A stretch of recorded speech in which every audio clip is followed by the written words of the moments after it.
If you want to know what it's like to live in a magical world, you have only to listen to an opera, though really almost any work of art will do.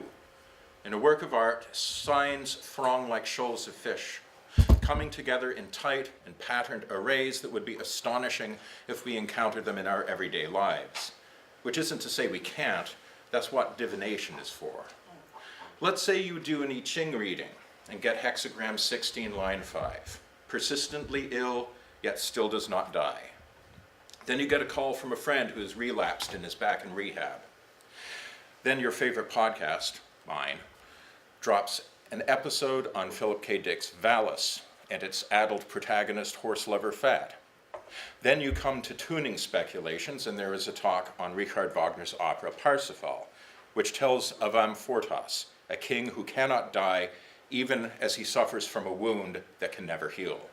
The signs jump up from the book and begin capering around you. That's a weird feeling. But for some reason, we tend not to notice how weird it is when it happens in fiction. William S. Burroughs once wrote that, quote, "Writers operate in the magical universe, and you will find the magical law that like attracts like often provides the keynote, and gives, as an example, the sinister clown in Death in Venice." In Benjamin Britten's opera, Death in Venice, the clown, an old fop painted to look young, is sung by the same baritone, who also sings the sinister gondolier, the sinister hotel manager, the sinister barber. Oh, too bad you can't see his face, it's completely insane. Oh, there is it. There we are. Philip, can you still read your paper? Yeah. Okay. And who did I leave out? Oh yes, the sinister musician. And also the voice of Dionysus, whose triumph in Aschenbach's dream spells his doom. This is a brilliant bit of stage business. Everyone Aschenbach meets is a hypostasis of the same fatal sign. Each character is different, but every time we recognize it's the same singer. Same guy, different wig. We can accept this in an opera because everyone thinks that operas are totally unrealistic, but diviners know better. According to E. Evans Pritchard, the Azande people have a judicial notion of the second spear.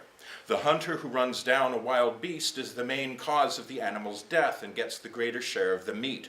But the hunter who finishes it off, the second spear, is owed his portion too. The Azande understand magical causality as a second spear. If a granary collapses and kills some people, the immediate cause is the termites that have rotted out the supports. But the second spear is witchcraft.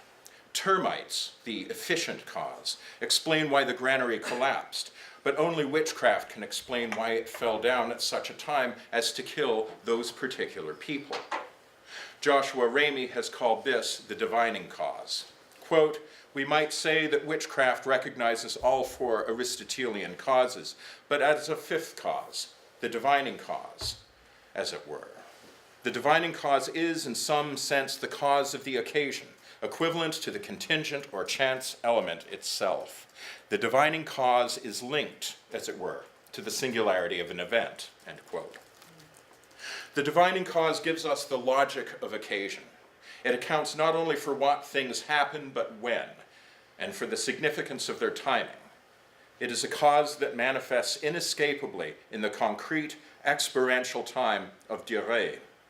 Unlike formal or final causes, the divining cause feels like something.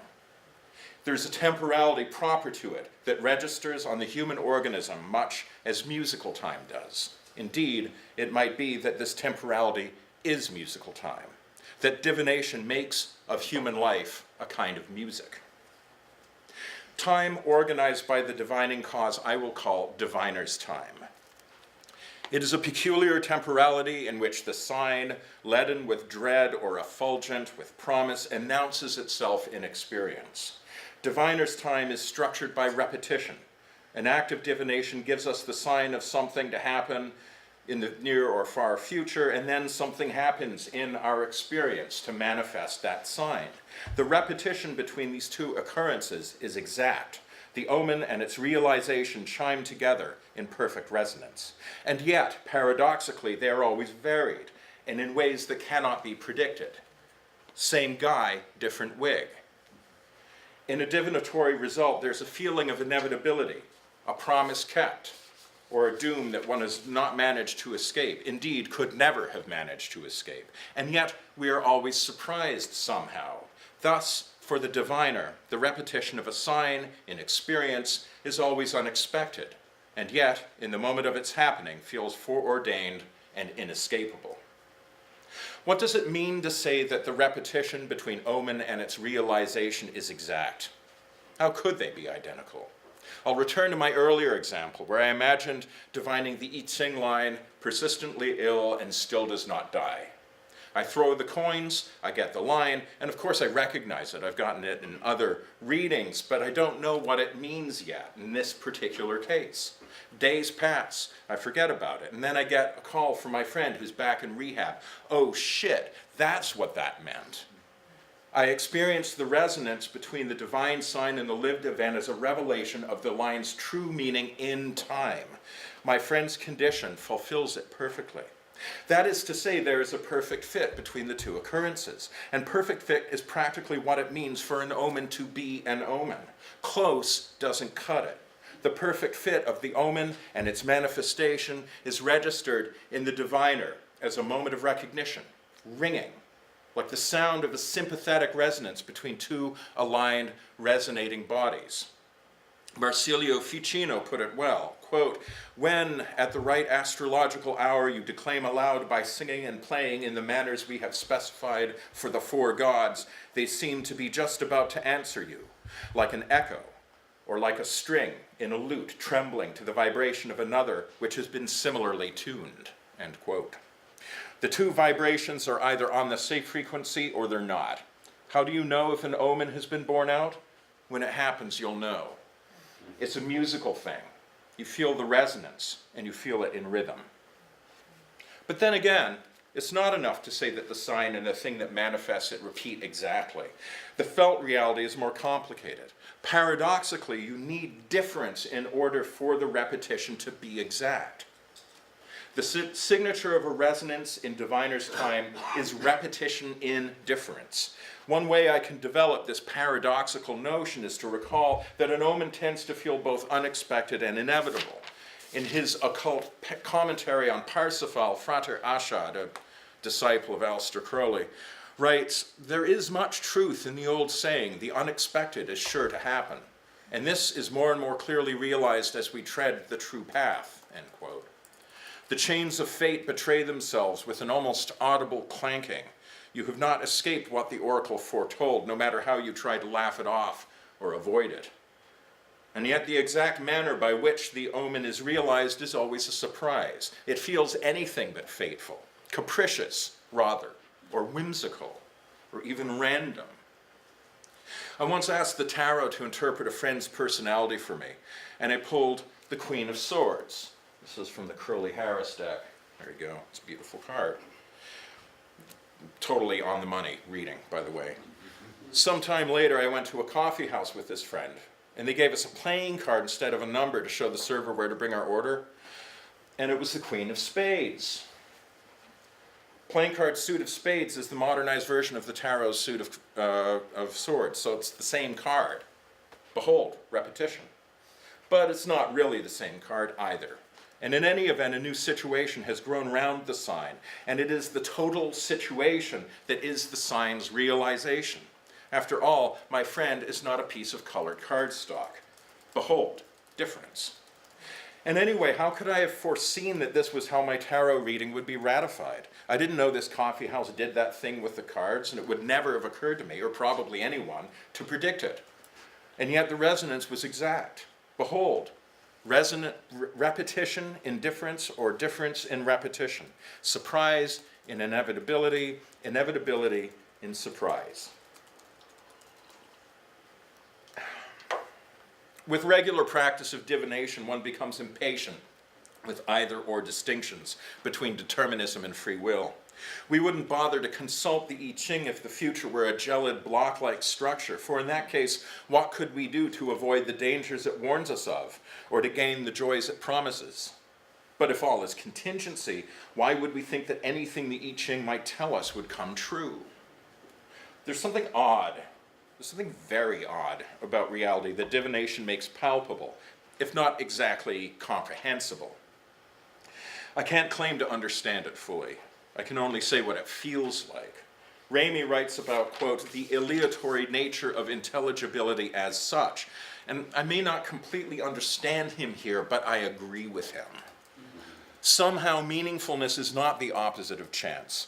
Chance or contingency is necessary for something to mean anything at all. The universe is not meaningless because it is random.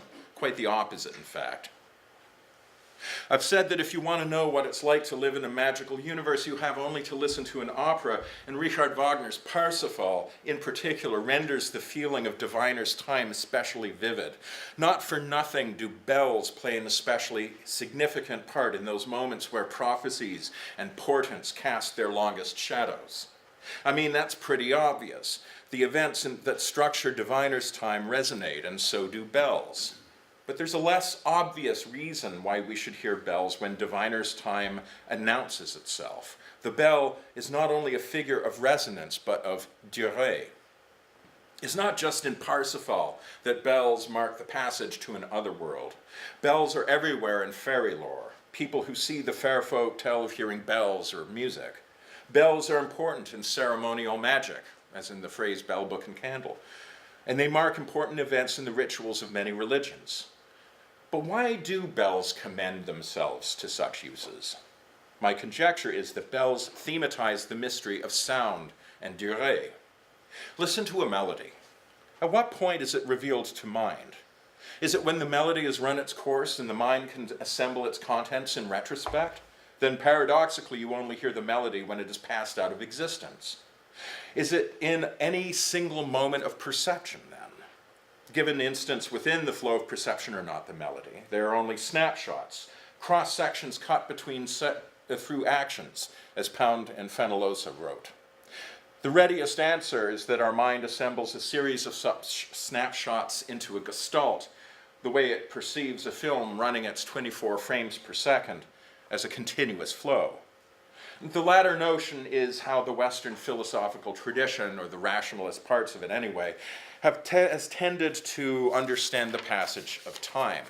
In Zeno's paradox, the flight of the arrow from the archer's bow to the target will pass through a point half the distance to the target, then a quarter, then an eighth, and so on. But with every halving of the distance, there is always a remainder, always one more point to pass through. In this way, we can imagine an infinity of points for the arrow to pass through, and if the arrow must pass through an infinity of points, how could it ever get to the target? The argument is so obviously misaligned with our experience, it is easy to dismiss it as sophistry, but as William James noted, it's not so easy to find a good argument against it, because rationalistic thinking has always already bought in on a picture of time as a series of points on a line, and more generally of reality as something quantized, a tissue of atoms or moments or something, but at all events made up of discrete entities. The rational mind rebels at the idea of it being a sort of miasmic, smooth substance with no internal differentiation at its deepest level. If wholes are made of parts, there must be some final indivisible part of which time is made. That's the theory anyway. To think Henri Bergson's idea of durée, we must subtract this understanding of reality as a quantized series of frames and see what's left. What's left is a mystery renewed every time we attend to a bell. The bell strikes, but just as we grasp its striking, it has already passed. The resonance of the bell fades to nothing, but we cannot grasp the moment of its extinction any more than we can grasp its birth. And the passage between birth and death, like a melody, cannot be grasped exactly either, even as we are hearing it. It is always becoming something. It never holds still, never just is, much like our own lives. Maybe this is why there are always bells in the vicinity of mysteries. In one Zen koan we read, quote, "Even as you call it thus, it is already changed. Where knowledge doesn't reach, avoid speaking of it." Well, instead of speech, we have a bell. A bell, then, is a figure of gnosis. Indeed, it is a technology of gnosis. Wagner's Parsifal tells the story of a complete innocent who stumbles into the sanctuary of the knights who guard the Holy Grail and spear. In the first act, the old knight Gurnemanz takes Parsifal within the mystic castle Montsalvat, saying, "Here, my son, time becomes space."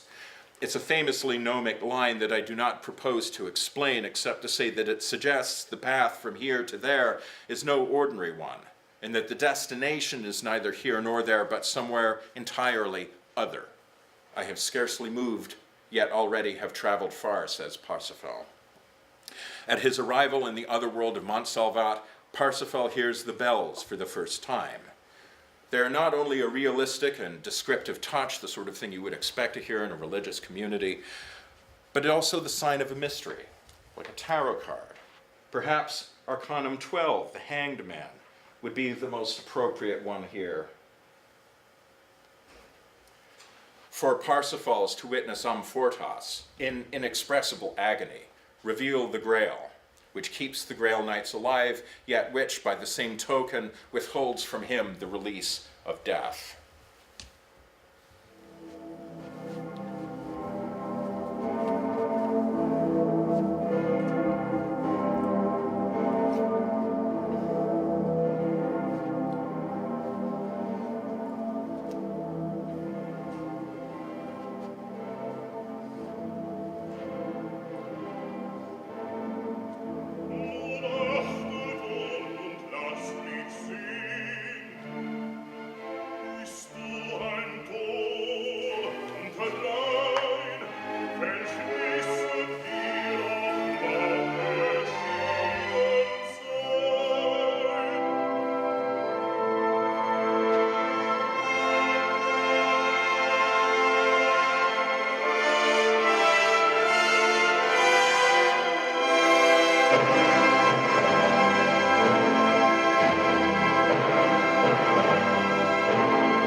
Parsifal's coming has been prophesied, but is not yet recognized.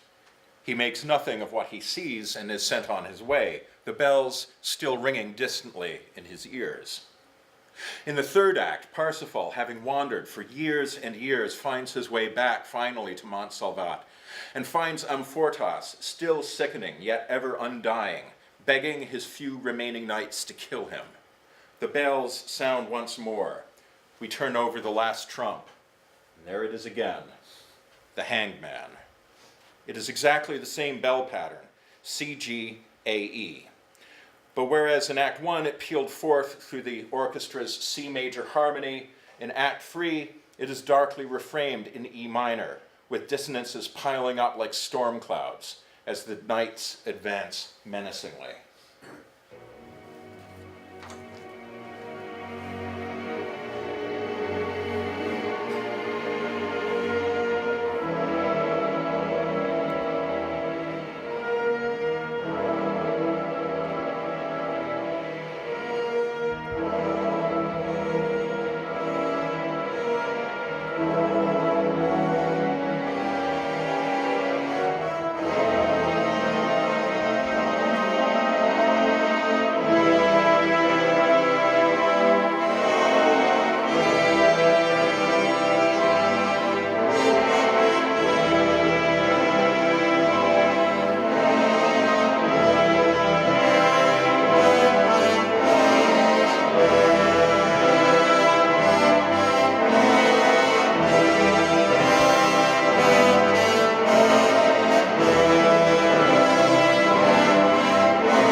I can recap the musical difference between the two by just pointing out that the first one is in C major and the second one's in E minor, and it's the same bell pattern, right? So this is the bell pattern. It's not quite as impressive as on the recording. C, G, A, E. But if I play it, it sounds a little different if I play it accompanied by a C major chord.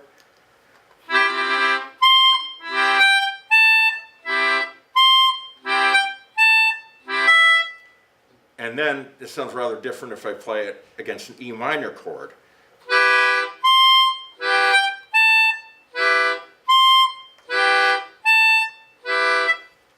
Same pattern, different context.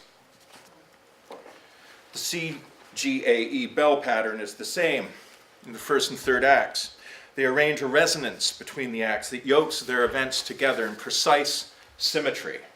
In the first, Parsifal, a naive boy, is taken within the Grail castle and witnesses Amfortas's suffering as he performs his office.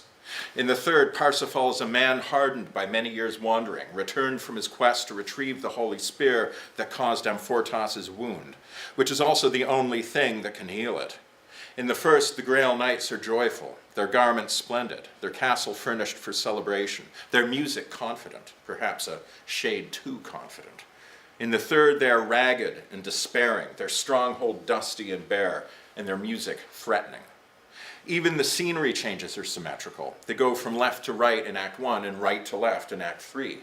The bells are the same, but everything has reversed around them. The sameness drives home the difference, and vice versa. That is what makes the musical transition to Montsalvat in Act 3 disturbing and literally ominous. And I'll note in passing that Wagner's leitmotif technique arranges such moments constantly. Wagner's music lives in a world of diviner's time. Perhaps this is why occultists have so consistently loved it. Parsifal is the least realistic of fictions. It is almost as unmoving and hieratic as a no play. But it is also truest to life, or at least a certain kind of life. In the uncanny repetition of diviner's time, my life becomes something other than what I ordinarily take it to be. It feels as if I am living in a piece of music. Something happens, and then that thing happens again, differently disposed, like a cadence or the consequent of an antecedent phrase, a rhyme, or resonance with something that has happened before. A pattern is not only completed, it is resolved. And that feeling of musical resolution is the tell felt deep in our bodies that we are living in diviner's time. Sun Ra has a great line in Space is the Place. Your music too, which I rather like. Successive resonances happen in a rhythm. The revelation happens at just such a time as to express something. Irony, pathos, hilarity, judgment, dread. Things don't just happen to you. You arrive at these junctures of intensified meaning. The arrival, timed just so, is its own meaning, hard to put in words. Maybe all there is to say is, oh, I get it now. Huh. Or perhaps, here time becomes space. Thank you.